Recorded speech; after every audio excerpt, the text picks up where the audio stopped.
And welcome once again to the Story to Screen podcast. This is the second take of what we're doing, and here's my mutant brother, blah blah blah. I had a much funnier joke the last time. Christopher Ling, this is the first time he's been here. Who knows, may end up being the last time he's been here. If X-Men's taught me anything about how, a character will show up and do nothing, and it's like everyone's favorite character, and then you'll never see him again. Yeah. Which character are you talking about again? Just any of them. Oh, and hi there, peoples in podcast land. I am a real mutant. I have red hair, which is a mutant gene, and now you know the rest of the story. Thank you. So, how are things going, Christopher?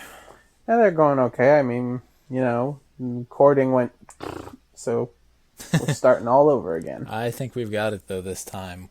We're going ahead and talking about X-Men from 2000, starring Hugh Jackman, Halle Berry, Ian McKellen, Patrick Stewart, and the rest, directed by Bryan Singer. And precursor to Spider-Man. Well, in the technicality, sure. Yes. Ladies and gentlemen, we are now seeing the beginnings of another stage of human evolution. In every human being, there's not many people that'll understand people like us. There exists the genetic code. You'll be safe here. What kind of place is this? You're not the only one with gifts. For mutation. The truth is, mutants are very real. And they are among us. We must know who they are, and above all, what they can do. A change is coming. Are you a God-fearing man, Senator? And those we fear... Magneto believes that a war is brewing between mutants and the rest of humanity. Will be all that can save us. If no one is equipped to oppose them, humanity's days could be over. You're a mutant. The whole world out there is full of people that hate and fear you, and you're wasting your time trying to protect them? You sure you're on the right side? I have made the first move. That is all I know. He could wipe out everyone in New York City. Logan, help us. Fight with us.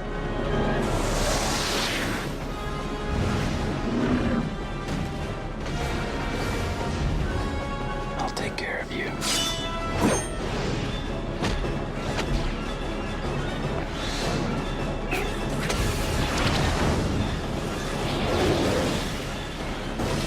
We are the future, not them. Settle this.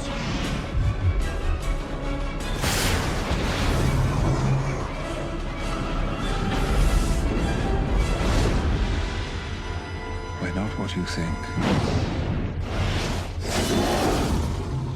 Not all of us. So, Christopher, what is your relationship with the film X-Men from the year 2000? My relationship with it ends up being, hey, I watched the X-Men cartoon growing up. I've played X-Men Legends 1 and 2. I've seen Origins Wolverine and Days of Future Past, and that's about it. That's about all my relation to it. Interesting. So, when did you first see this movie? To be honest, the first time all the way through was just this week. I believe I've seen bits and pieces of it over the years. So. Okay. Well, what were your general impressions of the film? It's a good movie. I mean, I think it's probably better than the sequels, which I have not seen yet, because I am aware that there's a very heavy-handed political message in the other ones, but I did not feel it as much in this one. Yeah, I think it is definitely a good bit more homogenous in its message, but I do think that let me say my perspective and relationship with the film. I enjoyed the X-Men cartoon growing up as well, but that's really all I was into as far as X-Men goes. The film I did not see when it came out. I was 10 years old. I wasn't quite old enough in my parents' eyes. However, all things being said, I just saw the movie fully for the first time. I'd seen bits and pieces once again, and gotta say, there's some stuff that just does not hold up. But we'll get into that in just a little bit. What were some of the things that you really enjoyed about this particular superhero movie? I enjoyed the character moments. I enjoyed the lack of language until the very end, which, in a way, they actually made work. Though I hate to say it, they made it work because it was just... There's a moment, I can say without spoiling anything, at one point, they confront Cyclops and storm run into Wolverine. Cyclops says, "How do I know it's really you?" Yes, and then, he says, "You're a jerk, except in impolite terms." And that was funny. The way he said it was funny. I think Hugh Jackman's delivery on it was really good. And the fact that Cyclops responded with, "Okay, yeah, it's you," that made it even more funny. I think some of the stuff that definitely stood out to me as entertaining was the action and especially the early character moments between Rogue and Wolverine. I really enjoyed sort of innocent, naive, Scarlet Witchiness of Rogue. Scarlet Witch in the MCU I'm specifically speaking of. They definitely have lifted the character a little bit. But I think that the thing that I really, really liked was just seeing Logan deal with things in his normal setting. That was far more interesting to me than a lot of the rest of the movie, to be honest with you. You mean the bar in Canada where he got into fights and, they said, "Don't kick him in the groin, he's going to take it personal." Right, yes. So, moving on from that, though, there's definitely some things, it being a 2000 film that just does not hold up. What were some of the things that didn't hold up in your view? Let me think about that. Well, the way the government seemed more united than it actually was, that's one of them. Mm-hmm. There's the special effects, of course, people the melting effect through bars in Terminator 2 is better than some of this stuff. And then, they had some CG fight scenes about as good as the ones from the first Matrix film. So there may have been a few story points that I failed to remember that wouldn't hold up today, but you'll probably talk about that in a few seconds. Yeah, the things that really didn't hold up to me was particularly Charles Xavier's exposition. There was some very heavy-handed exposition, especially toward the beginning of the film, to set up the political subplot, all the evolutionary subplot. Yeah, there was just a lot going on, and I think that's one of the big downfalls of most of the X-Men movies, is they're so scatterbrained and not focused. The exposition from Patrick Stewart as Charles Xavier was very well delivered, but it's very, very dense, and it feels like a parent coming alongside you and holding your hand and leading you on, telling you, just follow along. We'll get there eventually. Don't question anything right now. Right, exactly. And I feel like they thought they had to do that. A lot of studios felt like they had to do that with superhero films. Oh, well, just look at the amount of cut scenes from different superhero movies around that time, and you can tell. Right, exactly. So, overall, those were some of the things that really I felt didn't hold up as far as that goes. There were some very good performances, however, including everyone's... Obviously, this was their first appearance as these characters, but what did you think of Hugh Jackman's first time as Wolverine? From what I remember of Wolverine from the cartoon, he definitely was a gentler, less crazy version of Wolverine, now that I think on it. He was, very, very temperamental, quick to action, and he had that kind of attitude, I don't take guff from nobody, and if anyone gets in my way, they're gonna possibly be facing a beatdown. But then, this girl Rogue shows up, and he's just like, I don't know what to do. I mean, she's like me, I guess, but I don't know where to go. Right. One of the things that really stood out to me is, we see him in other films now as Wolverine, and he does a fantastic job. I think that the biggest thing that I think he brought to the role, as opposed to anyone else who would have played the character, is a humanity, like you were saying, that a lot of other actors don't bring. You could have cast this as like this is obviously an extreme, and they wouldn't probably have cast him in the year 2000, but a Sylvester Stallone type. Ooh. Who would have been a little bit too on the My name's gruff Wolverine, side. bub. Yeah. My name is Wolverine. Not Arnold. That would be scary and terrible and scarable. No, he would have played Colossus at that point. That's true. But any which way, what did you think of Rogue and her performance? I thought she was adorable, but she handled herself very well. Like you said, she's very much like what the MCU Scarlet Witch has become. She's kind of naive, but in looking to others for support, she starts to realize, hey, I can offer some support as well, like what she did with Logan in the opening of the movie. So who are some of your favorite side characters? In these movies, there's bound to be so many side characters and supporting characters like Charles Xavier and Jean Grey on the good side, Toad and Sabretooth on the bad side, Mystique, What were some of your favorite side supporting characters? Well, first off, I guess Rogue wouldn't count as a side character because no, she's definitely one of the protagonists. Yeah, let's be honest here. It's Wolverine and Rogue are the two main protagonists, and then the antagonist is, very obviously Magneto. But side character-wise, Sabretooth was pretty fun. I mean, he was just being the MGM lion most of the movie because, you're going to make that cowardly lion joke, aren't you? The one I made the last time we tried to record? Yes, I'm a psychic. No, it's because... If I were a king of the forest... Okay, thank you very much. You're welcome. But, I think Toad was pretty fun. I mean, Toad had that moment, they were talking to the senator, Senator Kelly, and they were getting ready to turn him mutant, and he was like, what are you going to do to me? And Toad's just kind of looking at him, and then suddenly turns his head, whips out his tongue, grabs a sparrow, chomps it down. Nom, nom, nom. And then, Mystique had a few moments, very uncomfortable moments.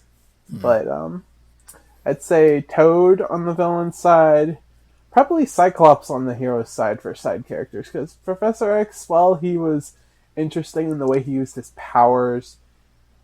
And let's face it, Patrick Stewart is just charming. Yeah, I mean, charming in his own way, But, yeah, I'd say Cyclops was my favorite out of the side characters. Storm hadn't really developed much yet.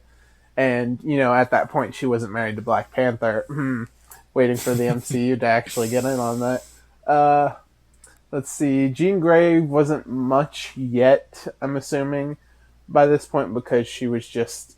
Oh, there's a character she's a psychic, like Professor X. She is Cyclops' girlfriend, and Logan thinks she's hot, and that was about it for her. And who else was there? You got most everybody. Were there any other X-Men like in that movie, or was there? That there was Iceman very briefly. Oh, and a couple others, very briefly. He's just like, hey, I think you're cute, Ice Flower. But as far as all that goes, I think the one big takeaway I had from this, from a character perspective, was probably Magneto.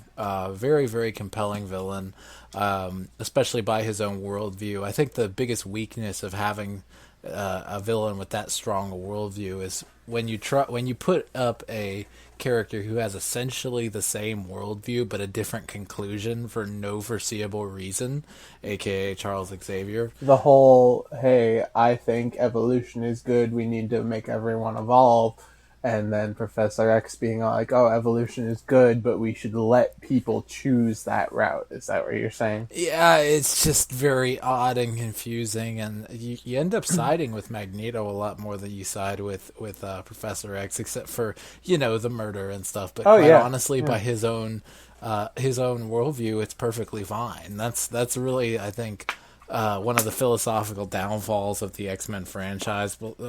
Honestly, they do make you think, but at the same time, the thinking process is all wonky and weird and doesn't really have any feet to stand on. I do see a definite influence on Loki in the MCU from Magneto. I see a lot What, of, what do you mean by influence? from the worldview perspective, Okay, so of saying that they know what's best for humanity and are yeah, doing their okay. best to help. We're the ones, we're the rulers, we're the ones who are gonna Right. keep you safe. Exactly. So, the kind of the divine right of kings thinking. So corrupt Israel. No, I said the divine right of kings. Okay. Sorry, I got it mixed up. England. Oh, okay. Yes. No, So I see what you mean. okay. So any which way. So overall, going back and visiting this as a piece of a franchise and looking at it in the face of all the various superhero franchises that have come out over the years, how do you think this one really actually stacks up as a beginning, and how did you feel like it affected what came after it? How do I think it stacks up against today's movies or the movies of that time? As far as beginnings of franchises. Well, I think the problem with it, like saying, does it stack up, is because it's the whole, hey, they planned out a whole bunch of different movies to come out afterwards, so a lot of foreshadowing goes on in this movie. Like, not very subtle foreshadowing, let's be honest here. So, to be honest, as a beginning, it can be a beginning, or you could watch it in the middle, or watch it whenever in the whole series. You could even go from X2 to 3 and then hop back to 1 at the very end, and you'd understand all that happened at that point. I mean, I can understand, yeah, it does kind of work as a beginning because, it's Logan starting his new journey. Like, he has nothing in front of it, or nothing behind him. He doesn't remember anything. So he has a chance to start anew. And yeah, that can work as a beginning if it is specifically Logan's story. Right. To be honest, it kind of became Rogue's story.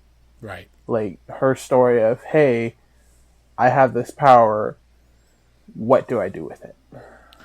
Right. So as far as I see it with the beginning of franchises, I think it's a very good start. I think it's one of the better X-Men movies, to be honest with you. It is still very scatterbrained and has all the problems that come with X-Men movies from Bryan Singer, but I did really enjoy it, and I think that it was a definite good watch for the time. So as far as franchises go, though, what do you think? How do you think that this affected the Marvel Cinematic Universe, the DCEU, the all the various superhero movies that came after this one? Well, it may have affected the DC universe by trying to get the right amount of camp, but the right amount of dark and, quote, realistic side of the superhero story. I think, in a way, it did something to what they had planned for Batman, which I think may have changed before, who was it? Not Snyder, but Nolan. Christopher Nolan, yeah, before he did his famous Batman trilogy. I think that influenced that, and it may have influenced Zack Snyder with Superman, for all I know.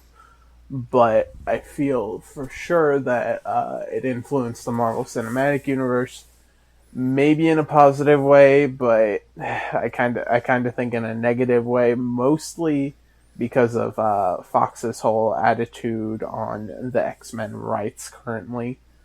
but I believe it influenced some of the characters that came from the cinematic universe. I think it influenced the DCEU in a way that you were saying, kind of sort of going for the realistic, edgy, kind of hard, dark, black leather, rock and roll kind of. Avoiding bright colors. Right, and trying to go for a more serious tone. However, I do think that the some of the banter and some of the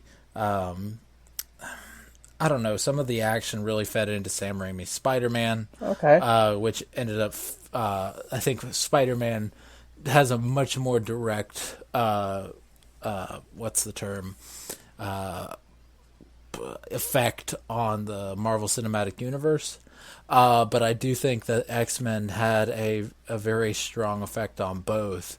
I feel like X-Men is kind of the middle of the road compared to the Marvel. When you compare the Marvel Cinematic Universe to the DCEU, X-Men's somewhere in the middle as far as the realism, quote unquote, versus the comic booky nature.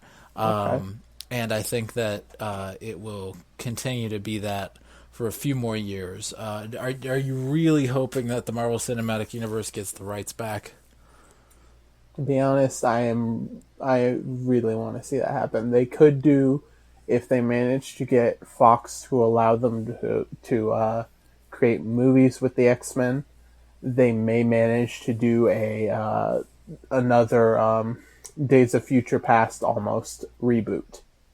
Like kind of like that, but not the exact same plot. Otherwise, they'd just be repeating themselves. But with the idea that the Fantastic Four may soon be going to Marvel, that may be farther off than I'd like.